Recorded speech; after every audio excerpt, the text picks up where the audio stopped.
Perkenalkan, nama saya Krisdayanti, NIM saya 1941416886, kelas A2 pagi, dosen Pak Adi Mursalin. Di sini saya akan menjawab soal pertanyaan yang telah diberikan oleh dosen saya. Pertanyaan pertama adalah, jelaskan definisi pemasaran menurut 5 para ahli. Definisi pemasaran menurut ahli yang pertama, menurut Kotler, pemasaran adalah suatu proses sosial dan manajerial yang di dalamnya individu dan kelompok mendapatkan apa yang mereka butuhkan dan inginkan dengan menciptakan, menawarkan, dan mempertukarkan produk yang bernilai dengan pihak lain. Yang kedua, menurut William J. Stanton, yaitu pemasaran adalah suatu sistem total dari kegiatan bisnis yang dirancang untuk merencanakan, menentukan harga, mempromosikan, dan mendistribusikan barang-barang yang memuaskan keinginan dan jasa baik kepada para konsumen saat ini maupun konsumen potensial. Yang ketiga, menurut Basu dan Hani, pemasaran adalah sistem keseluruhan dari kegiatan-kegiatan usaha yang ditunjukkan untuk merencanakan, menentukan harga, mempromosikan, dan mendistribusikan barang dan jasa yang dapat memuaskan kebutuhan baik kepada pembeli yang ada maupun pembeli potensial. Yang keempat, menurut Harper, bahwa pemasaran adalah suatu proses sosial yang melibatkan kegiatan-kegiatan penting yang memungkinkan individu dan perusahaan mendapatkan apa yang mereka butuhkan dan inginkan melalui pertukaran dengan pihak lain untuk mengembangkan hubungan pertukaran.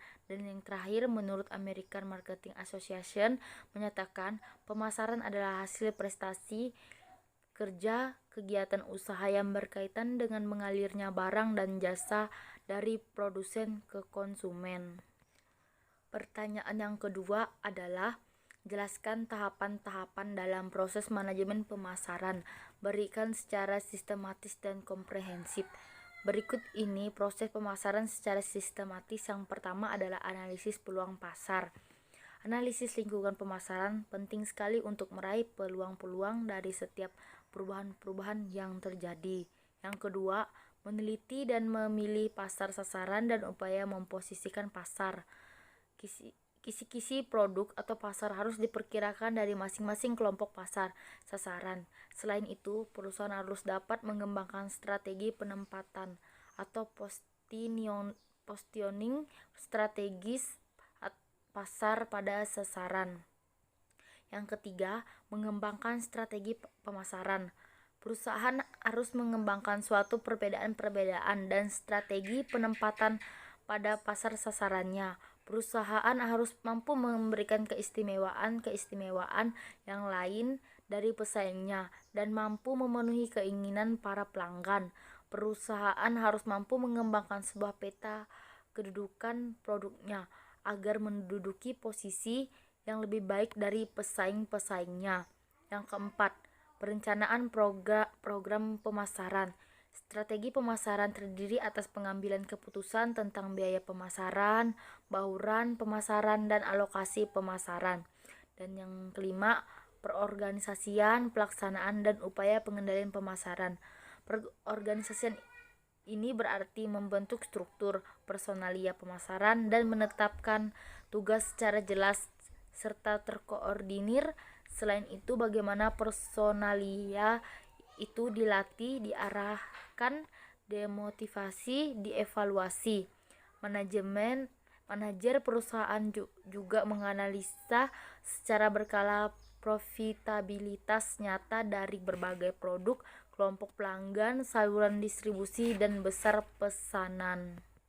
Pertanyaan yang ketiga adalah, jelaskan 5 filosofi pemasaran. 5 konsep sebagai bentuk filosofi dalam pemasaran, yaitu konsep produksi, konsep produk, konsep penjualan, konsep pemasaran, dan konsep pemasaran kemasyarakatan. Yang pertama, konsep produksi, yaitu konsep yang berorientasi produksi, menekankan bahwa kegiatan produksi harus diutamakan dan dilakukan sebanyak-banyaknya untuk memenuhi permintaan. Tujuan konsep produksi adalah pencapaian efisiensi produk, biaya rendah, dan distribusi massal. Yang kedua, konsep produk, yaitu konsep yang menekankan bahwa sukses pemasaran tergantung pada kualitas produk yang dihasilkan perusahaan. Perusahaan yang memakai konsep ini selalu berusaha memenangkan persaingan melalui pembuatan produk unggulan. Perusahaan selalu berupaya menghasilkan produk berkualitas dan terus memperbaiki dan meningkatkan kualitas produknya. Yang ketiga, konsep penjualan yang menekankan bahwa konsumen tidak akan mengkonsumsi produk dari suatu perusahaan apabila perusahaan tersebut tidak melakukan usaha promosi dan penjualan yang agresif. Yang keempat, konsep pemasaran merupakan konsep yang lebih menitik beratkan pada kepentingan pelanggan atau kepuasan konsumen. Filosofi konsep pemasaran dikemukakan oleh Kotler sebagai berikut. A. Konsep pemasaran sebagai filosofi berpendapat bahwa kunci untuk mencapai tujuan organisasi terdiri dari penentuan kebutuhan dan keinginan pasar, sasaran, serta memberikan kepuasan yang diinginkan secara lebih efektif dan efisien dibanding pesaingnya. Dengan demikian, konsep pemasaran sebagai filosofi mencakup 3 unsur, yaitu yang pertama, orientasi pelanggan. Orientasi pelanggan terdiri dari kegiatan penentuan produk dan program pemasarannya melalui pengembangan dan implementasi strategi pemasaran. Yang B, pemasaran yang terkoordinasi dan terintegrasi. Perlunya koordinasi dan integrasi seluruh kegiatan pemasaran pada berbagai unit di dalam perusahaan ditunjukkan untuk dapat memberikan kepuasan pelanggan. Yang ketiga, pencapaian tujuan kinerja organisasi. Tujuan perusahaan adalah untuk mendapatkan laba atau tingkat keuntungan yang layak yang dapat digunakan untuk mengembangkan perusahaan. Yang kedua, perbedaan konsep pemasaran dengan konsep penjualan pada titik tolak, pusat perhatian atau fokus, prosedur dan alat, serta hasil akhirnya. Konsep penjualan berawal dari keinginan perusahaan memfokuskan pada usaha mempertahankan produk melalui upaya promosi dan penjualan sebanyak-banyaknya untuk mendapatkan laba yang tinggi. Sedangkan konsep pemasaran titik tolaknya adalah keinginan pasar, fokusnya pada usaha memenuhi kebutuhan konsumen, melakukan pemasaran yang terintegrasi, dan hasil akhirnya adalah pencapaian laba yang diperoleh dengan cara memuaskan pelanggan. Yang kelima, konsep pemasaran kemasyarakatan. Konsep ini merupakan perkembangan dari konsep pemasaran yang disesuaikan dengan perubahan sejalan dengan adanya kesadaran masyarakat tentang pentingnya memelihara keseimbangan lingkungan dan sosial, serta kesejahteraan rakyat masyarakat. Konsep ini menekankan bahwa tugas organisasi adalah memahami kebutuhan dan keinginan pasar sasaran dan meningkatkan kepuasan konsumen lebih efektif dan efisien dibanding pesaing untuk mencapai kesejahteraan sosial konsumen. Beberapa faktor yang mendorong berkembangnya konsep ini adalah isu-isu tentang lingkungan hijau atau green marketing, pemasaran sosial, etika dan moral berbisnis, serta profit oriented versus social oriented. Perusahaan harus lebih berorientasi pada umat dan kelangsungan hidup agar tidak terjadi konflik kepentingan antara produsen dengan masyarakat. Misal, perusahaan penyedap rasa perlu mencantumkan label halal dan mendapatkan sertifikasi dari Majelis Ulama Indonesia atau MUI agar produknya tidak dijauhi oleh konsumen. Perusahaan kayu lapis baru dapat memasarkan produknya apabila mendapatkan sertifikasi ekolabel dari dunia untuk menjamin perusahaan yang bersangkutan melakukan penanaman hutan kembali dan sisa-sisa proses produksinya telah didaur ulang menjadi produk yang bermanfaat. Konsumen sekarang ini menghendaki adanya tanggung jawab sosial dari produsen produk-produk yang bahannya berasal dari hutan agar dapat menjaga kelestarian hutan demi terciptanya kesejahteraan masyarakat dunia. Pertanyaan yang keempat, Jelaskan perbedaan antara konsep pemasaran dan konsep penjualan. Konsep penjualan adalah sebuah konsep yang berfokus pada penjualan sebuah produk. Konsep ini hanya menyusun strategi untuk mencari keuntungan tanpa mempertimbangkan manfaat produk dan sisi kenyamanan bagi konsumen. Setelah produk dihasilkan, barulah disusun strategi pemasarannya. Berikut beberapa hal yang berhubungan dengan konsep penjualan. Yang pertama, produk yang ditawarkan bukan produk yang menjadi kebutuhan utama konsumen atau produk yang hanya menekankan pada keinginan saja. Yang kedua, aktivitas marketing hanya mendorong konsumen untuk melakukan pembelian semata. Yang ketiga, tujuan utamanya adalah untuk menarik dan mempertahankan konsumen agar tetap loyal. Yang kedua, konsep pemasaran. Sedangkan konsep pemasaran adalah sebuah konsep yang berfokus pada konsumen, misalnya menyusun strategi untuk mengetahui kebutuhan konsumen, kepuasan konsumen, membangun hubungan dengan konsumen, dan akhirnya membuat konsumen tertarik untuk menggunakan produk kamu. Di bawah ini juga beberapa hal yang berhubungan dengan konsep pemasaran. Yang pertama, produk yang ditawarkan merupakan produk yang menjadi kebutuhan utama konsumen. Yang kedua, untuk aktivitas marketing sudah direncanakan terlebih dahulu dan saling berintegrasi atau integrated marketing. Yang ketiga, tujuan utamanya adalah mencapai tujuan perusahaan dan memberikan kepuasan semaksimal mungkin untuk konsumen. Pertanyaan yang kelima, jelaskan apa yang dimaksud dengan riset pemasaran. Kenapa perusahaan perlu melakukan riset pemasaran? Jawabannya, riset pemasaran merupakan kegiatan penelitian dalam bidang pemasaran.